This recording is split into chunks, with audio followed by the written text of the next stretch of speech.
Hello, my friend, and welcome to this episode of A Call to Leadership. I'm Dr. Nate Salah, your host. I am so glad you are here. Well, on this episode of the show, we're going to dive into an area of leadership we've talked about, but not in this specific way. Have you ever been in a situation where you were purchasing a car or purchasing some big ticket item and you were apprehensive about that exchange? Why? Because we as individuals, as human beings, naturally consider selling as possibly adversarial. We consider when we are sold that someone is trying to take something that belongs to us, our time and or our money. And so what do? Naturally, we want to protect it because we don't know if there's a value exchange there. And you may have heard me talk about this on previous episodes. We're going to dive into how we create an ally from an adversary. And so, in so doing, we move the needle from someone who is going to take from you, perhaps doesn't have the value, to someone who is giving to you. Now, in sales, this is very difficult of a concept to understand, but it's really leadership, friend. When we're talking about sales leadership, we're talking about having the best interest of those who we are desiring to serve when we're selling, whether we're selling real estate, whether we're selling a candy bar, whether we're selling a product or a service, anything that it might be. There are many factors that go into this. And we must have the competence and the character to be trustworthy. We've talked about this before on the show. We've talked about Covey's definitions of trustworthiness based on the two factors of having both pillars of competence and character, good character and competence. In other words, doing the right thing for the right reasons and also having the know-how, the knowledge to get the job done and get it done right. Those are important factors. However, it does not change the fact that most buying is adversarial. Think about it. Think about the last time you went to buy a car. I recently, actually just happened to me. I recently was looking for a car. I was in the market for one. And the very first thing, what do you think about when you're going to the car dealer? Oh boy, they are going to try to take advantage of me, right? Maybe the prices are inflated. Maybe there's a bunch of junk fees, all this other stuff. What if the car is junk itself? All these question marks when you go in to buy a car. So it's certainly for many of us adversarial, maybe not for everyone. But I've purchased cars my entire life. I have bought so many cars over the years. I can't, maybe 50 plus, not as a car dealer, but to enjoy and turn around and sell. And over the last probably like 10 years or so, I've bought cars that I purchased and was able to sell for at least what I purchased for, if not more, because I've learned the technique of really smart car shopping. And when it comes to car shopping, this is a great example because I went into a car dealership and I asked about a vehicle. And the very first thing that the dealer said is, "Where are you from?" I said, "I'm from St. Louis. I wasn't in my hometown." I said, "Okay, well, here's the car, X, Y, and Z. Here's what the deal is." I said, "I'm not coming down." It was a 45-minute drive. "I'm not coming down to look at the car until we go through a number of steps." "All right, sir, what are the steps? What can I do to help you?" Key words here. What can I do to help you? But then you're still guarded. I'm still guarded because that's just what you're saying. Maybe you're just like what Ronald Reagan said about the government. "We're from the government. We're here to help," right? Stop. Pump the brakes. I don't trust you. All right. We haven't really moved into a leadership perspective. We haven't moved into influence in this situation. Then what happens? We went through, "Hey, I need a sniff test because I don't smoke. I can't stand smoke, cigarette, or anything else. And it's a deal killer. So don't waste my time of me coming down." No problem, sir. I'll make sure to give it a sniff test. Do a walk around. Tell me if there's anything, any blemishes, whatever. I don't think it's gonna not have any because it's not a new vehicle. But just tell me so I'm not surprised. "Okay, sir." Check, check, check. Then what happens? Well, then I get a call back. "Hey, non-smoker vehicle, car is in excellent condition." How many times have you heard the car is in excellent condition? And I remember one time that I was told the car was perfect. Perfect. It was a car. It had 100,000 miles on it. It was far from perfect, friend. In fact, it was so bad that the dealer and I almost got into a scuffle at the dealership. And this dealership was, let's just say, a little shady. All right. A little sus, as they say today. So I was there with my cousin, and he was like, Nate, you need to bring it down like 3 notches because we're here. This guy looks like he's got a bunch of thugs with him.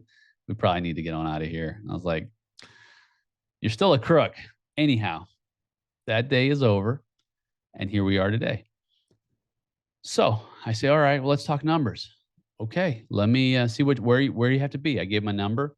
So let me get one of my sales managers out and talk to you. He gets one of his sales managers out. Technique number one. Sales manager just so happens to be from St. Louis. How about that?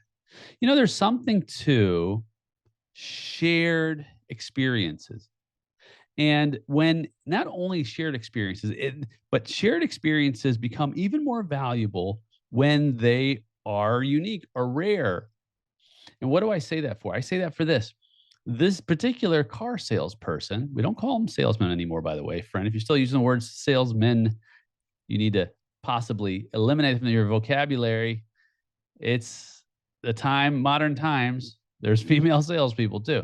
So a salesperson, this salesperson just so happened to be a male, just so happened to say, okay, knew that I would be interested in this shared relationship with someone from St. Louis. So he picks, he's like, hey, from St. Louis, we talk about different areas we're from and blah, blah, blah. What's happening here? Rapport is being established. This individual found a commonality, and it's important. The commonality can't be so common that it's not unique. In other words, we both speak English. That's not very common. You go to a foreign country and no one speaks English. You hear someone speaking English, and then you're like, oh my goodness, another person who speaks English. Why is that important? Because as communal creatures, we're looking for shared interests. We're looking for shared experiences. It's subconscious in us. And so this binds us, this connects us. And so that shared interest, that shared place of origin, if you will, in some ways. I'm not originally from St. Louis. I'm originally from Chicago. Nonetheless, I've been living in St. Louis a long time. And so we strike up a conversation. And lo and behold, this person lived not too far from me. So we began establishing rapport. And then what happens? The guard starts to come down a bit. Oh, this person's from St. Louis. Hey, man, you got to hook me up. Take care of me. Don't charge me all these junk fees, because guess what? They have junk fees. The car, it starts out at X dollars. Let's just say 25,000. And then you have the dealer fee, $1,000. You have the environmental fee, $899. You have the advantage fee, whatever that is, $3,000. All of a sudden, you just checked on close to $5,000. You haven't even added sales tax yet to the car. He said, hey man, this is what I'm going to do for you. I'm going to waive this $3,000 fee. I'm going to waive this other fee. I'm just going to charge you the 99. I got to charge that, the 190. I'm sorry, the 999 fee. And here's what you can walk away with. And that's your deal. So what's happening here? A couple things. One, we're starting out at a higher price. Now I'm feeling that there's more of a value proposition. Number two, there is an established rapport. So then I believe that this person, whether it's true or not, by the way, is a friend, not a foe. Someone who is trying to help me, not harm me. So I begin to trust. And so what do? I go down to the car dealership. Well, I get to the car dealership, and guess what? The car is not excellent condition. There's scratches or scrapes and whatnot. And so the salesperson said, sorry about that. Let me get my manager out. At least you can meet my manager. Maybe we can work something out. So a manager comes back out and say, hey, here we go. Nice to see you. What would you like me to do? Interesting. What would you like me to do? That is an invitation. He doesn't have to honor that, but what it does is it says, hey, I hear you. Tell me what I can do to help this purchase along. your goal along and see if I can help you. So I said, well, I'll take another $500 off for these scratches or whatnot. I said, done. And what happened then? Well, you think, did Nate buy the car? I went back. I didn't have any of my documents together. So I said, I'm going to come back. And guess what I was going to do? I was going to buy the car. Well, it turns out I waited too long. I was literally going back up there to get the car, and someone else had purchased it. And that's no problem. I don't ever consider that to be an issue, by the way, friend. Side note, if somebody else purchases something that I thought I needed, there's something else coming. There's something else coming. This just wasn't meant for me. I know it might sound superstitious. It's just happened to me over and over again. This is all personal. It's all anecdotal. I haven't researched any of the science behind this, any of the studies behind this. I can tell you this as a fact, though. In my own walk, my own life, I don't know if it's the same for you. I have found that is simply another way to say, hey, you know what? You can bless someone. I'm thankful that person got to enjoy that blessing. I hope they got the same deal as I did, because that's an abundance mindset, friend. That's not a scarcity mind. Scarcity mindset wants to hold on to that and say, oh my goodness, I drove all the way out there. I worked out the deal. What a waste of my time. No, I got to meet two great people. We talked about some important things. And, these are seeds that are being spread, seeds of life. Why not spread seeds of life and recognize that every moment is relevant and important, no matter how I perceived it? Perhaps in some ways I need to reframe my perception. Maybe, just maybe, that someone else benefiting from my interaction is good enough. It's good enough for me. It's good enough for humanity. It's good enough for the moment, and it's good enough for the day. That releases me from any type of bondage of holding on to something that wasn't never mine in the first place. I can live in that. I can have peace in that. And friend, peace is a very high valued commodity, fleeting for so many who never find it. Live in a state of peace. So guess what happened? I continued my search. And lo and behold, that same dealership had another car just a few days later, even better and more suited for me. No scratches, like brand new, under warranty, still had new car smell, and even cheaper. Guess what? We had already established rapport. We had already established that this was a dealership that I found that we could work together. You see, they didn't close the door and say, hey, Nate, you're too late. Sorry. What did they say? Hey, Nate, we're sorry. We're sorry that it didn't work out. Because they did say, hey, you can sign the documents now, come back later and pay. I said, you know what? I'm not going to do that. I'd rather just meditate, pray, think about it. And then if that car's meant for me, it'll be here. And then he said, well, we're sorry. If there's anything else on the lot that we could find you, please let us know. You see, friend, this is the relationship between not thinking, oh, I'm just one and done. Have you ever been in a situation maybe where you're selling a product or a service, and maybe the person didn't want it at the time, or it didn't work out for whatever reason? What did you do? What do you do? Keep the door open for the relationship. You never know what tomorrow will bring. In fact, another car dealer I was working with, and I had messaged me about coming to see a vehicle. And I was going to go out, but then this other deal came up, and I got a message from this dealer after I had sealed the deal on the second vehicle from the same dealership I had visited with.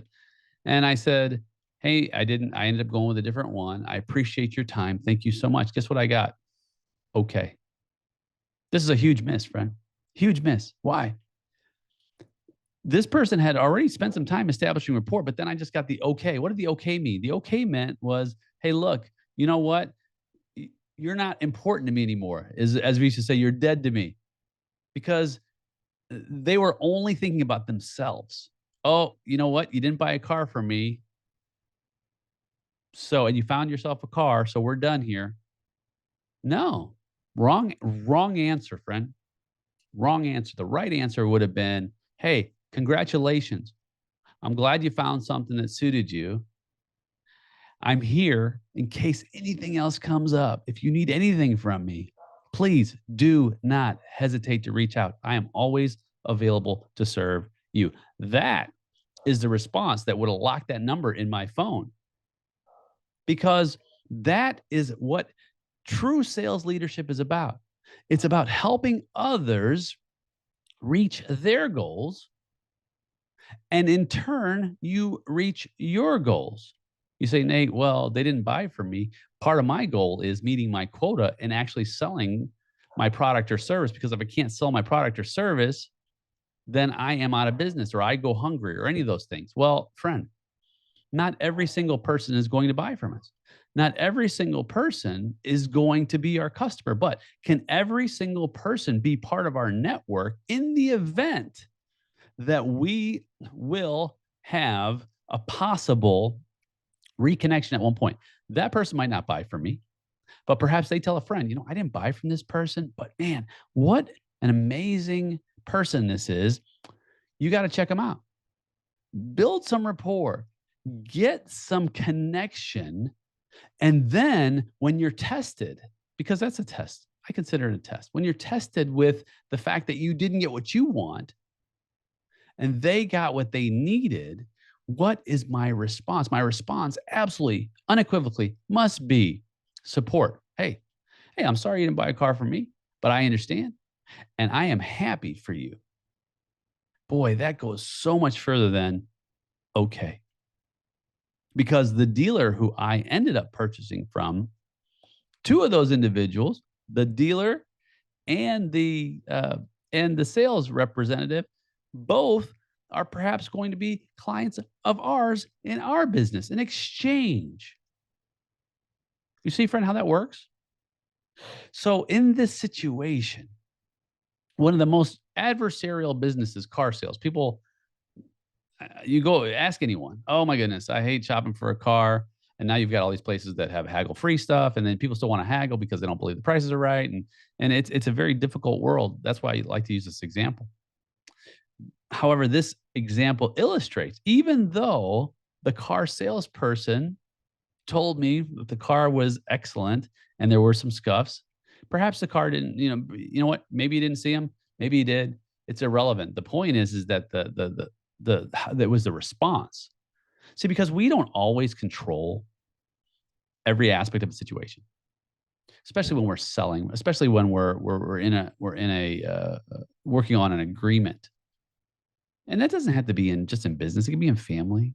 And when we're working on some kind of an agreement, and maybe we miss something, or maybe something isn't visible at the time. The question is, what's the response? What is my response when I miss the mark? Hey, what can I do? What can I do to make it right? How can I get this done? Because that opens the door. It's an invitation to first say, I hear you. I see you. I understand. And I want to help. Not just with my lips, but if it's possible, with my actions. You then move from adversary to ally. You move from someone who wants to take something to someone who truly desires to liberate, to give you freedom from whatever it is that's plaguing you. Because that's what sales is. It's freedom from something that we don't have, gives us utility and value. It helps to open a door we could not walk through without the presence of the sales leader to open it and guide us to a place that we desire to go.